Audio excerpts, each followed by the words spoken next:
Have you ever felt tired without doing anything? Have you ever felt lonely even when the world around you is alive? Sometimes the problem is not our life, not the people, and not our situation. Sometimes the problem is the voice inside our own head.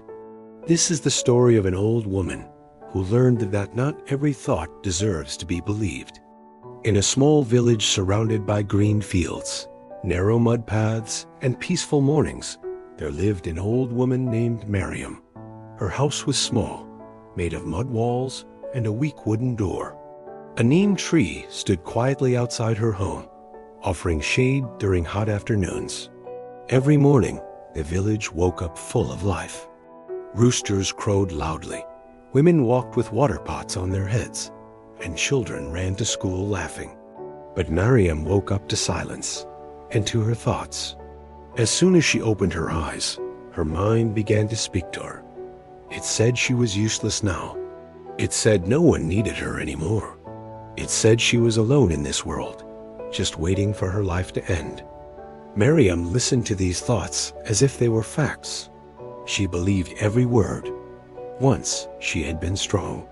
She had raised children, worked in the fields, cooked for many people, and kept a busy home. But now she lived alone, and her thoughts reminded her of that loss every single day. Slowly, Miriam stopped going outside.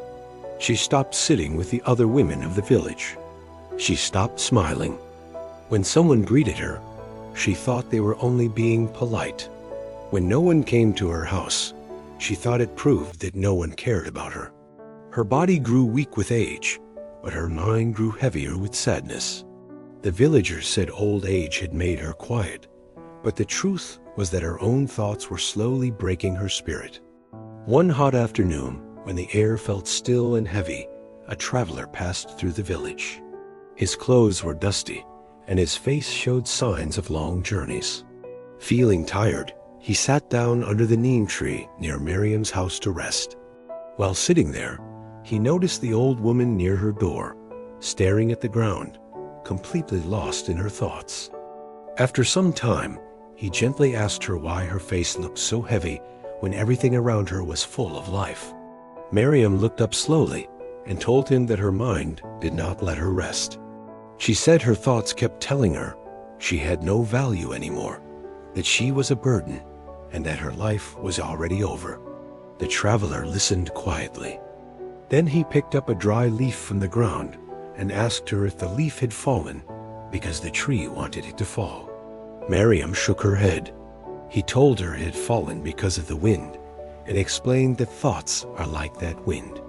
They come and go, but she was treating them like orders instead of passing moments. He pointed toward the sky where clouds were slowly moving and asked her if she tried to stop them. When she said no, he smiled and said that thoughts are the same. They will come on their own, but they will also leave on their own if we do not hold on to them. For the first time in many years, something inside Miriam shifted. She realized that her thoughts might not be the truth after all. That night, when her mind told her she was alone, Miriam paused. She did not argue with the thought, and she did not cry. She simply watched it. Slowly, the thought faded away. The next morning, another thought came, telling her she was useless. Again, she paused and watched it like a cloud passing in the sky. And once again, it passed. Days went by, and Miriam practiced this again and again. Each time a painful thought came, she observed it without obeying it. She started sitting outside her house again. She greeted neighbors.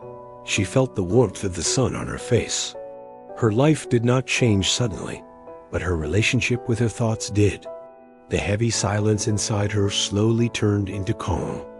One evening, sitting under the neem tree, Miriam smiled softly to herself. She understood something very important. Thoughts will always come. Some will be good, and some will be painful. But peace comes when we understand that we are not our thoughts. This story is not only about Miriam.